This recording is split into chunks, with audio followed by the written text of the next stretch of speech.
You are about to find out the key levels on Unity software ticker U.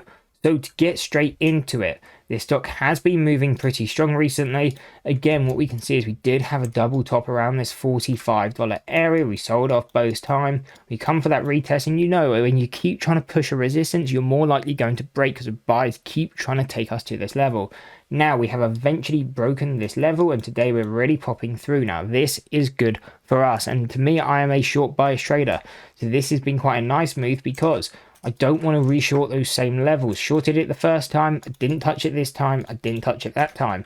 So what I'm waiting for is a fresh touch of a new key level. And right now that's $49.50 and $50.50. So basically a $1 key range. And again, that's between $49.50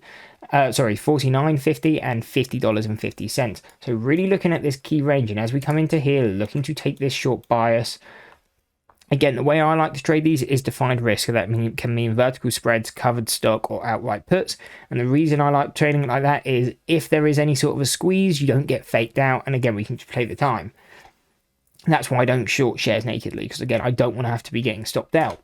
So that's what I'm looking at. And move into this range, looking to target the downside move of $44. And if we break that, looking then to target $39 to $37. Now, those would be my key targets on the downside. Probably not looking to hold lower than that. But overall, waiting for that move or the stock to move up about another 1.5 points, maybe 2 points from now.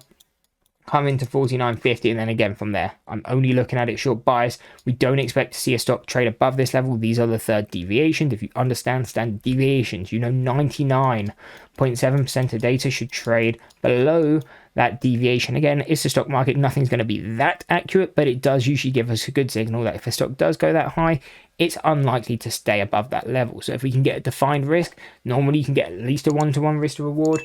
If not better, then those chances are good, even if in the end that ends up being 80%, which I would say it probably is, if not higher. Then again, still going to be a great trading opportunity, even if you're getting a minimum of a 1-to-1 risk to reward. So to me, looking at short bias from those key levels, looking to trade first targets down to 44, and if we break that, $49 and $37 as targets on the downside. I hope you guys enjoyed the video. If you did, why don't you check out this video, because you'll probably enjoy that one too.